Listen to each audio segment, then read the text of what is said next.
you have a guy in green who's accomplished his goal, and he's so pumped up for this fight right now. And he knows if he wins it, he's locked in. So look at it from that side. So you have someone fighting for something, locked in, and on a winning streak. I love that. And then you have Rodriguez, who is preparing for Kevin Holland. So he's preparing for another fighter. So the mental game in fighting gets overlooked so much. So you have Rodriguez, who is mentally preparing for Kevin Holland. Now he has to fight another fighter. Now I know they're supposed to fight years ago, and because of injuries never happened, Rodriguez and Green. But mentally wise, that's a big thing for Rodriguez to overcome. And this line plus 270 is just skewed to me. There's way too much value to pass up this plus 270. I mean, Green is powerful. He fights flashy. He's going to come out, and he's going to catch him. He's going to use the boxing skills. He's going to be able to catch him. I love this line plus 270. Risking 1U to win 2.7.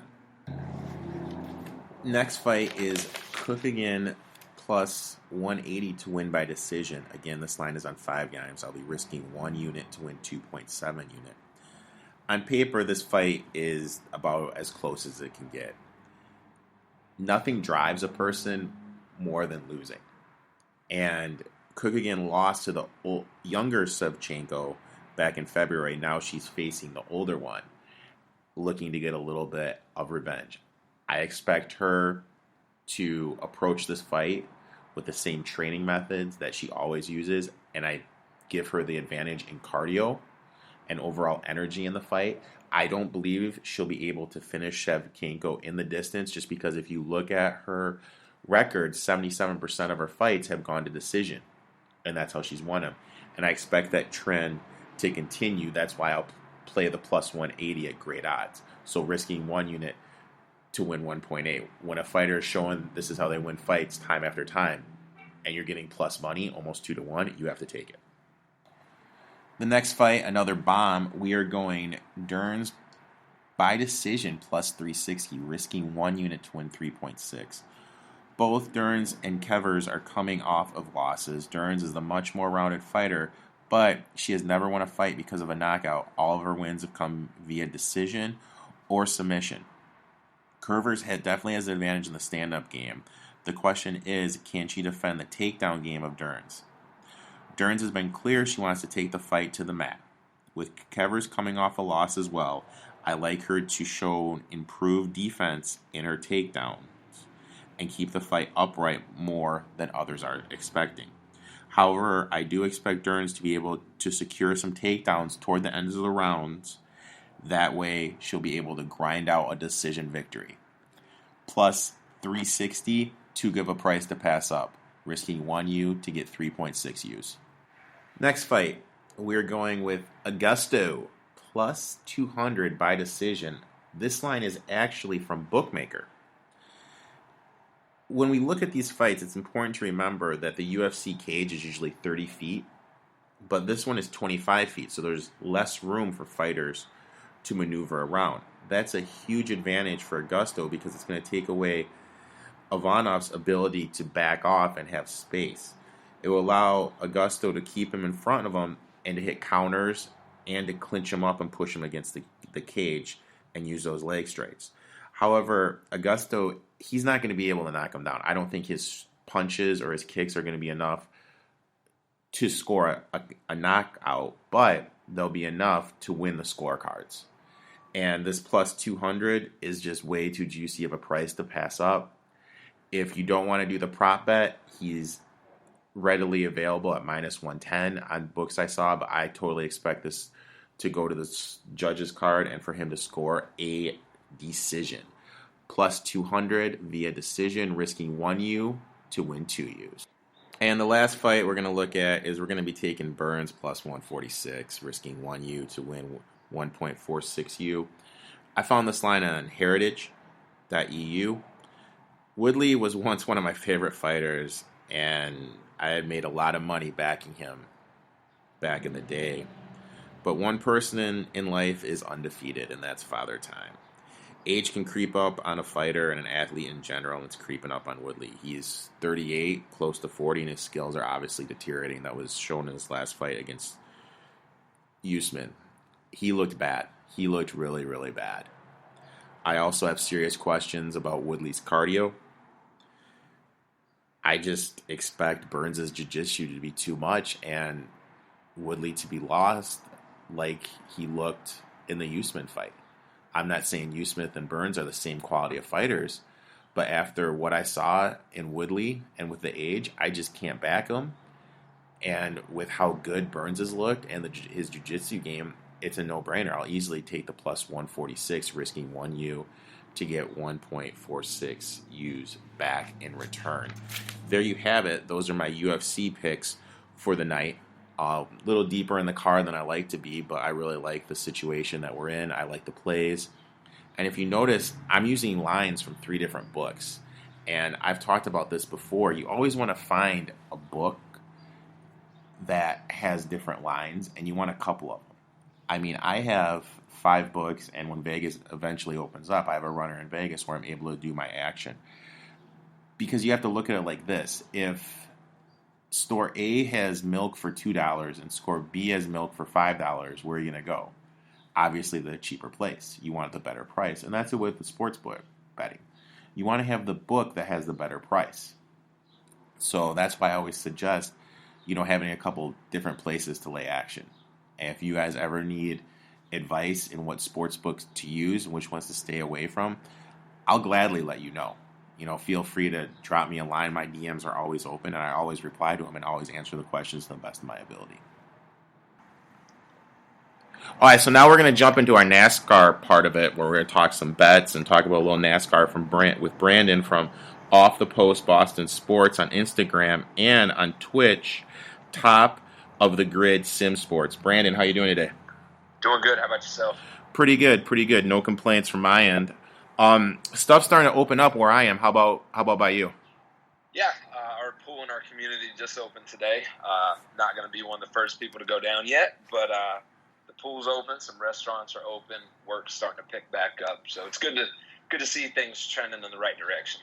Oh, that's for sure. And it's great to have sports coming back, too. Speaking of sports, your IG page, Off the Post Boston Sports, is dedicated to Boston sports. Which team in Boston is your favorite and why? I'd have to go with the Bruins. I've been a hockey fan ever since I was a little kid. My dad was a athletic director at an academy. And his office, it worked out perfect. His office was actually inside the hockey rink. So on weekends, I go to work with him, and he'd pull the Zamboni out and give me a fresh sheet of ice and throw some pucks out in a net, and I'd sit there and play hockey while he worked. And I just like the sport in general. So if I had to rank them, the Bruins would definitely have to be at the top of the line. Okay, all right. Speaking of the Bruins, the NHL has made some plans for an extended playoffs. How do you feel about that? I absolutely love it, but as sports come back, basketball is going to have to do it. All these sports, you can't just have a true playoff system. It's just not going to work. You can't expect these guys to lace up their skates and say, all right, next Tuesday, game 1, first round. It can't work that way. So I like what they've done. They're going to make the top 4 seeds playing like a round robin without being eliminated to do the top 4 seedings. And you've got the bubble teams that weren't going to get in or have the opportunity to get in now have a chance to play for the Stanley Cup. And, of course, you're going to have the top teams complain if they get beat by a team that wasn't even supposed to be in the playoffs. And then you're going to have the team that wasn't supposed to be in the playoffs win the Stanley Cup. They're going to say, well, there should be an asterisk. So I don't know how you feel, but you're not going to make everybody happy. I'm just glad that they've got hockey coming back, and it's going to be fun to watch. It's going to be different without fans, though. It'll be fun to watch. Well, I'm a Red Wings fan, so, I'm going to feel good if we win the lottery system. If we don't win the lottery system, I'm going to be upset. Basically, in terms of my fandom, that's what I'm looking forward to the most in terms of NHL. Do you feel the extended playoffs hurt or benefit your Bruins?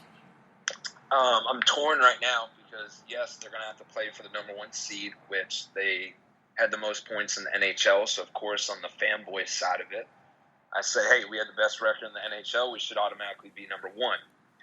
But again, you can't just lace up skates. And I didn't know about the round robin when they first released this.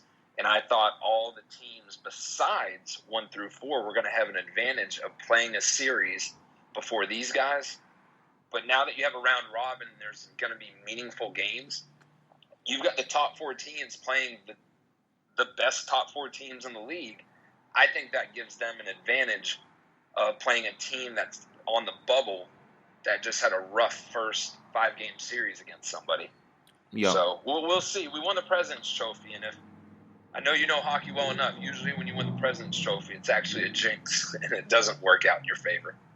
Yeah, unfortunately, my Red Wings back in the late mid-'90s, that happened to them. They were the president. They won the Presidents, and they lost first round. Yep. So you also have an iRacing channel on Twitch, Top of the Grid Sim Sports. I'm not going to lie, I'm really not familiar with Twitch. Why don't you explain to me what that is? Yeah, so iRacing, to kind of start that off, I don't know if you saw it. You were actually able to bet on it, which became interesting. But NASCAR has had a racing simulator. It's owned by John Henry, the owner of the Red Sox. It's a simulator. These guys, throughout the week, they'll practice. Like, they're racing at Bristol Sunday. These guys are on the simulator all throughout the week, besides when they're racing at Charlotte, practicing to get ready for Bristol. It is probably the most realistic thing I've ever done besides sitting behind the wheel of a car. Okay. So what I decided to do, since it was ramping up more, I was like, well, why don't I start a Twitch channel and start broadcasting all the races that I'm in. So we have a race tonight it will have a live broadcast on YouTube, and it will also be the in-car audio between me and my spotter will be aired on Twitch. And if you watch it, it's like, did you get to watch any of the iRacing? I watched a little bit of it. So that's exactly what it is. It's a racing simulator that is, if I had to recommend it to anybody, I would. I'm waiting for a brand new rig to come in right now, but everything's on back order due to COVID. But yeah, it's a simulator. It's not a video game. It's not. I've had people come over and like, oh, can I try your video game? And they'll sit down in it and they can't turn one lap. Oh, wow. Because it's just like sitting in a real car. Wow. So someone like me who's never sit in a real race car, I'd probably struggle at it. It would take time. Like, I literally had a friend go ahead and get a new system, and when he sat down in it, he's like, oh, wow, this is going to take some adjusting to do. It's the same thing as real life, to where you need to do tire management, the draft is involved, side drafting is involved, pitch strategy, team communication, spotter communication. It's a lot of fun. I literally sit on it for hours, and I'm halfway to my pro license, which the e-Coca-Cola series is actually a NASCAR sanctioned league on iRacing. Okay. People like Hendrick Motorsports, he has his 4 real-life drivers, and then he recently hired a sim driver, to where all that guy's job is to do iRacing, and that's how he gets paid. Okay. Now, you said the race is tonight. What time is the race? 10 o'clock Eastern Time. Okay, and what is the YouTube channel? The YouTube channel is Sim TV. Let me get this right. I believe it's SYM. Yep, SYM TV. Okay, and that's on YouTube? Yep, it's on YouTube, and it will be on. It will come up as Outsider Racing at Dover International Speedway. Okay. All right. Well, I'll definitely check that out tonight then. Awesome. I'll definitely check that out. Support you. See how you're doing everything. Awesome. So now, since we're talking about racing, let's jump into NASCAR. How did you get into NASCAR? So my mom raced before I was even born in Maine at a local track. My grandfather was the flagman at the track. My uncle was the pit guy at the track.